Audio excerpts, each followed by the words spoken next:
Good afternoon બાળકો, હું પારુલબેન રાઠોડ આજે તમને ભણાવીશ ધોરણ 4 વિષય ગણિત. એમાં જો આપણે પાના નંબર 85 સુધી ગયા વખતે કરી ગયા છીએ. આજે આપણે 85થી સ્ટાર્ટ કરવાનું છે. તેમાં આપણે જુદા જુદા જૂથે બનાવેલ વર્તુળ બનાવવાના છે. તો જો 3 જૂથ બનાવવાના છે અને 3 વર્તુળ બનાવવાના છે. જેવી રીતના કે આ પહેલું જૂથ, બરાબર, એણે આ સર્કલ બનાવ્યું. આ બીજું જૂથ છે, એણે આ સર્કલ કર્યું. ત્રીજું જૂથ છે, એણે આ સર્કલ કર્યું. તો જો હવે આમાં સૌથી નાનું જૂથમાં કયું વર્તુળ બનાવ્યું છે? કયા જૂથે સૌથી નાનું વર્તુળ બનાવ્યું છે? તો કે આ જૂથે, બરાબર ને? આ મોટું છે, આ એનાથી મોટું છે. તો જૂથ નંબર 1 સૌથી નાનું વર્તુળ બનાવ્યું છે. તો એ આપણે અહીંયા લખવાનું છે, જૂથ નંબર 1. હવે તેમનું દોરડું કેટલું લાંબુ હતું? તો કે તેમનું દોરડું 2 મીટર લાંબુ હતું. અહીંયા 2 લખવાના છે. ત્યારબાદ લખવાનું છે, શું લાંબા દોરડા વડે મોટું વર્તુળ બને? તો કે હા. અહીંયા લખવાનું આપણે હા, બને. આવું શા માટે? તો કે એની ત્રિજ્યા મોટી હતી માટે. જો લાંબા દોરડાથી બનતા વર્તુળની ત્રિજ્યા વધુ હોય છે, એટલે તેની ત્રિજ્યા વધુ હોવાથી દોરડું મોટું હોવાથી વર્તુળ મોટું બને છે. હવે સૌથી નાના વર્તુળની ત્રિજ્યા કેટલી હશે? તો કે અહીંયા આપણે 2 લખવાના છે. હવે તમારા મિત્રોએ શું દોરેલું છે તે જુઓ અને તેઓએ માપેલી ત્રિજ્યાની લંબાઈ વિશે ચર્ચા કરો. શું તે તમારા માપના જેટલું જ વર્તુળ બનાવ્યું છે? તો જુઓ, અહીંયા નીચે આપેલું છે કે જે દોરડાનો ઉપયોગ કરેલ છે તેની લંબાઈ વર્તુળની ત્રિજ્યાની લંબાઈ બરાબર હોવી જોઈએ. તો જો અહીંયા વર્તુળ છે, એમાં ત્રિજ્યા તેના જેટલી જ હોવી જોઈએ. હવે આપણે અનુમાન કરવાનું છે. અનુમાનમાં વર્તુળની ત્રિજ્યા સૌથી લાંબી હોય છે કે સૌથી નાની હોય છે, એ આપણે જોવાની છે. તો આપણે 2 અહીંયા સર્કલ બનાવશું આવી રીતના. હવે જો કયા વર્તુળની ત્રિજ્યા લાંબી હોય છે? તો કે બી. શું કામ? કારણ કે આ મોટું વર્તુળ છે માટે, બરાબર. હવે આપણે આવશું પાના નંબર 86. તો પાના નંબર 86માં આપણે જો અહીંયા એક સર્કલ આપેલું છે. આ સર્કલ આપ્યું છે. આ વર્તુળનું આપણે ફૂટપટ્ટીથી માપ લેવાનું છે. અહીંથી અહીં સુધીનું માપ લેવાનું છે. તો આનું માપ કેટલું છે? તો કે 1.5, બરાબર. હવે એની પછીનું જોશું. માપપટ્ટીની મદદથી બંને વર્તુળની ત્રિજ્યા માપો. હવે જો અહીંયા નીચે 2 સર્કલ આપેલા છે, બરાબર ને, વર્તુળ. હવે માપપટ્ટીની મદદ લેવાની છે અને માપપટ્ટીથી અહીંયા આપણે માપી ને અહીંયા લખવાનું છે. તો અહીંયા આની કેટલી આવશે? 1 સેમી. આ વર્તુળની 1 સેમી આવશે. અને વાદળી રંગ છે એની કેટલી આવશે? તો કે એની છે એ આવશે 1.5. એ મોટું છે ને એટલે, ને આ નાનું છે એટલા માટે. હવે ત્યાર પછી છે શોધો. જો સાયકલ અથવા બળદગાડાના પૈડાની ત્રિજ્યા માપો અને દોરો અથવા માપપટ્ટીનો ઉપયોગ કરી શકો છો. શું સાયકલ અને બળદગાડાના પૈડાની ત્રિજ્યા સરખી હોય છે? તો જો સાયકલ અને બળદગાડાના સાયકલના બંને પૈડાની સરખા હોય છે, બરાબર. એટલે એવી જ રીતના હા, ગાડામાં તો ગાડામાં પણ બંને પૈડાની ત્રિજ્યા સરખી હોય છે, માટે એની બેની વર્તુળની જે ઓલી હોય છે ને માપ, એ બંનેમાં સરખું હોય છે. જ્યારે સાયકલ અને ગાડાની એમ બંનેની ત્રિજ્યા જુદી જુદી હોય છે. શું કામ? કારણ કે બંનેના પૈડા અલગ અલગ છે માટે. બરાબર. હવે એની પછીનું આપણે જોશું. તમે ટ્રેક્ટર કે રોડ રોલર જોયું છે? તો કહેવાનું, હા, મેં ટ્રેક્ટર અને રોડ રોલર જોયું છે. તમે જોયેલ હોય તેમાંથી સૌથી મોટું પૈડું કોનું છે? તો કે રોડ રોલરનું છે. શું ટ્રેક્ટર કે રોડ રોલરના બધા પૈડાની ત્રિજ્યા એક સરખી હોય છે? તો કે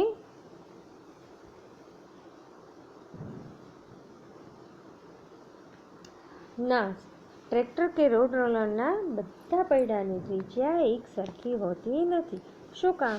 તો જો ટ્રેક્ટરના આગળના બે પૈડા હોય છે ને એ નાના હોય છે, જ્યારે પાછળના બે પૈડા હોય એ મોટા હોય છે. તેથી આગળના અને પાછળના પૈડાની ત્રિજ્યા પણ અલગ અલગ હોય છે. હવે એવી જ રીતના રોડ રોલરમાં શું હોય કે તેના જે આગળના બે પૈડા હોય ને એ મોટા હોય છે, તેથી તેમાં પણ આગળના પૈડા અને પાછળના પૈડાની ત્રિજ્યા અલગ અલગ હોય છે. આ ઉપરાંત ટ્રેક્ટરના પૈડા અને રોડ રોલરના પૈડાની ત્રિજ્યા પણ અલગ અલગ હોય છે.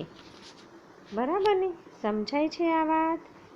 હવે જો એની પછીના પાનામાં જોવાનું છે કે અહીં એક લાલી બતાડે છે કે લાલી અને કાલીને દોરડા વડે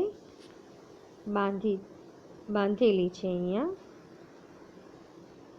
જો આ કાલી છે અને આ લાલી છે, બંનેને દોરડા વડે બાંધી છે.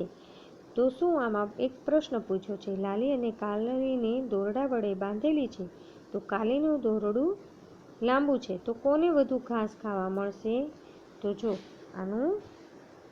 આનું દોરડું લાંબુ છે ને એટલે દૂર સુધી જઈ શકશે, એટલે એને વધારે ઘાસ ખાવા મળશે, જ્યારે લાલીને ઓછું ઘાસ ખાવા મળશે. ત્યાર પછીનો પ્રશ્ન છે કે અહીં દલજીતની ડિઝાઇન. હવે દલજીતે પરિકરની મદદથી ડિઝાઇન બનાવેલી છે. તેની બહેન આવીને તેની સાથે વધુ ડિઝાઇન બનાવવા લાગી. તમે પણ આવી ડિઝાઇન બનાવવા ઈચ્છો છો? તો આવી ડિઝાઇન બનાવવા માટે તમારે પરિકરનો ઉપયોગ કરવો પડશે. તો જો પરિકરની મદદથી છે ને તમે આવી બધી ડિઝાઇનો દોરી શકશો.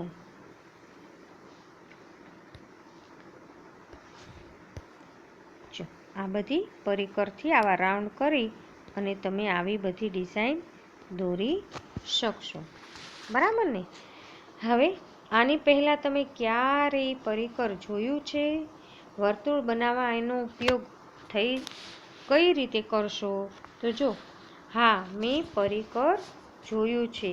હું તેના વડે વર્તુળ બનાવી શકું છું. પરિકરમાં જો અહીંયા પરિકર આપ્યું છે. હવે પરિકરમાં હોય ને કે એક પાંખિયામાં પેન્સિલ લગાડવાની હોય. જો અહીંયા પેન્સિલ છે લગાડેલી અને એક પાંખિયામાં અણી હોય છે. તો એ પેન્સિલની અણી અને પરિકરની અણી લગભગ સરખી હોય છે. પરિકરનો અણીવાળો ભાગ આકૃતિમાં અહીં બતાવ્યો છે તે મુજબ માપપટ્ટીમાં શૂન્ય આંક પર ગોઠવવાનું. બરાબર? પછી આ પરિકર છે ને એને આવી રીતના આમ પોળું કરવાનું. આમ પોળું કરી અને પેન્સિલની અણીથી માપપટ્ટી પર 3 અંક છે ત્યાં સુધી લંબાવવાનું. પછી કાગળ પર એક વચ્ચે ટપકું પાડવાનું અને હવે પરિકરનો અણીવાળો ભાગ કાગળના ટપકા પર રાખી પરિકરને આમ ગોળ ગોળ ફેરવવાનું છે. તો જો આવી રીતના ટપકું એ વર્તુળનું શું થશે? અહીંયા કેન્દ્ર થશે અને અહીંયા આમ ફરતું વર્તુળ બની જશે.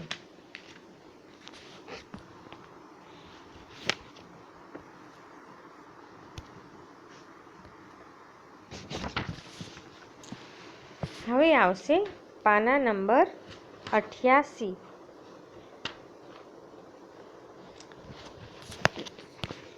સોરી 89 આવશે, હા 88માં.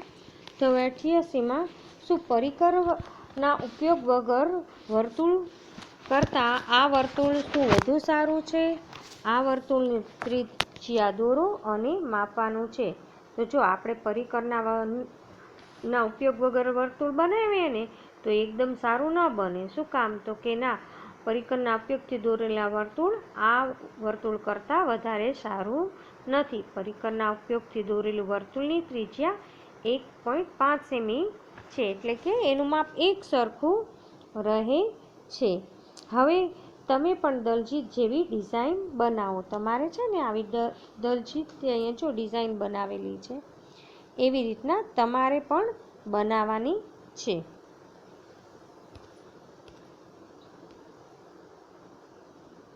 જો અહીંયા દલજીતે ડિઝાઇન બનાવેલી છે પરિકરની મદદથી. તો એવી આ રીતના આપણે કેવી ડિઝાઇન બનાવી શકીએ? તો જો આવી રીતના અલગ અલગ ડિઝાઇન આમ બનાવી શકીએ, પછી આમ બનાવી શકીએ, પછી જો આવી રીતના આમ,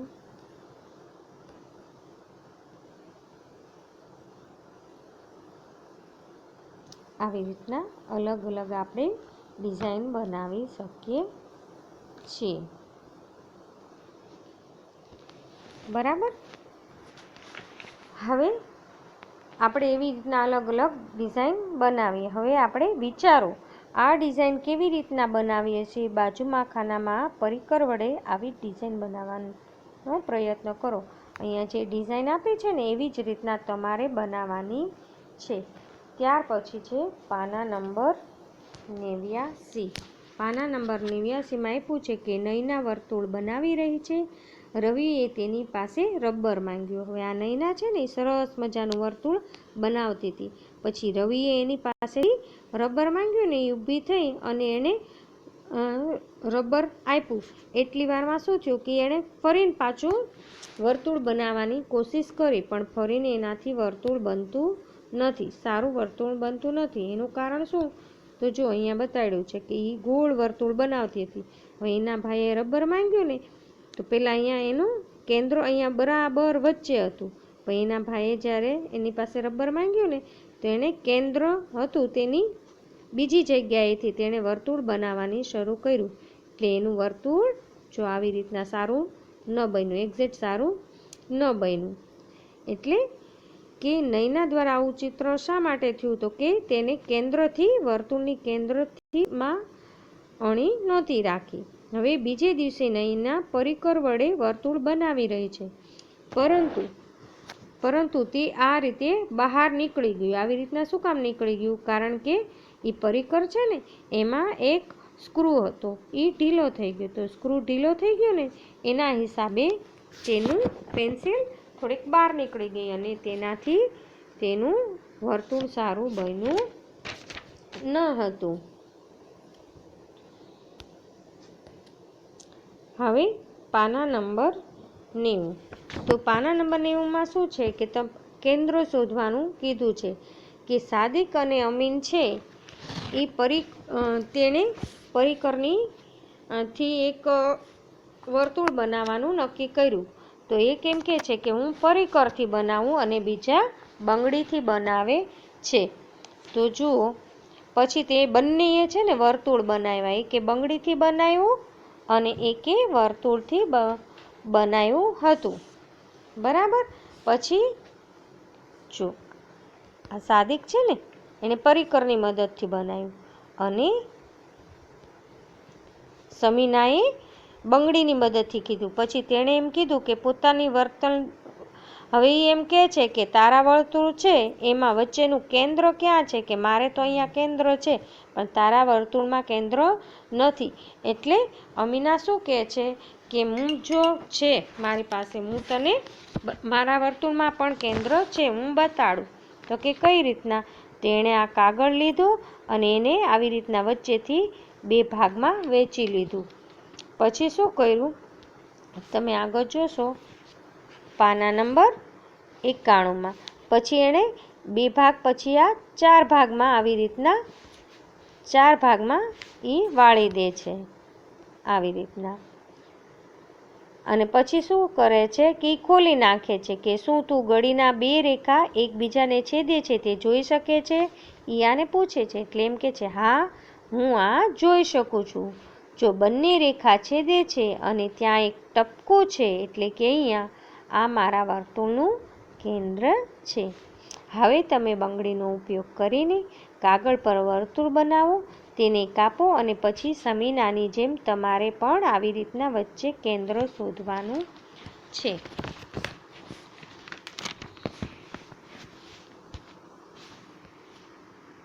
હવે ત્યાર પછી છે સમતુલનની પ્રવૃત્તિ.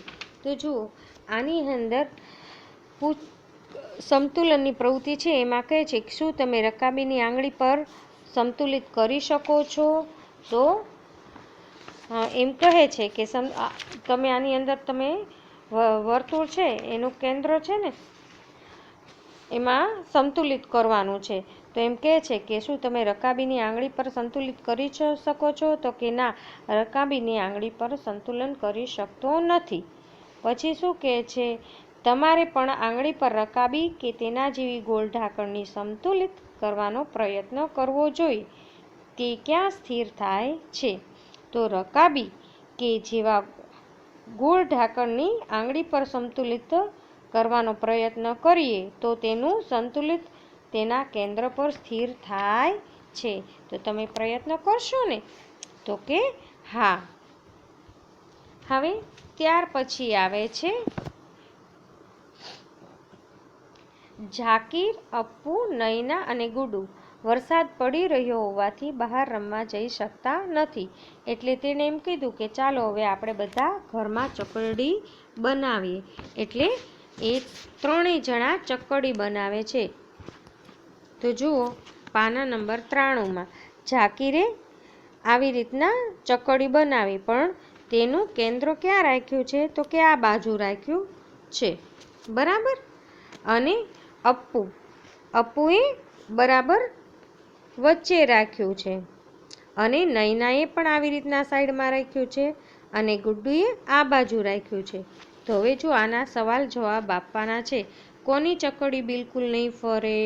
તો કે ઝાકીર અને નૈનાની. જો આ ઝાકીર છે ને, ઝાકીર અને નૈનાની નહીં ફરે. શું કામ? કારણ કે એને એક બાજુ છે ને, એક બાજુમાં એણે ચકરડી કેન્દ્રમાં નથી રાખી, પણ એક બાજુ તેને રાખી છે. બરાબર ને? એનું કેન્દ્ર એક બાજુ છે, બરાબર મધ્યમાં નથી. હવે કીધું છે કોની ચકરડી સૌથી સારી ફરશે? તો કે અપ્પુની. શું કામ? કે તે એકદમ કેન્દ્રમાં તેનું છે એટલા માટે. હવે કોની ચકરડીમાં દિવાસળી કેન્દ્રનો સૌથી નજીક છે? તો કે અપ્પુની ચકરડીમાં દિવાસળી કેન્દ્રની સૌથી નજીક છે. બરાબર. તો શું તમારે આ પ્રશ્નના જવાબ લખવાના છે? સારું બાળકો, તમને બધાને આજે મેં પાઠ સમજાયો. હું આશા રાખું છું સમજાયું હશે. આવજો. બાય.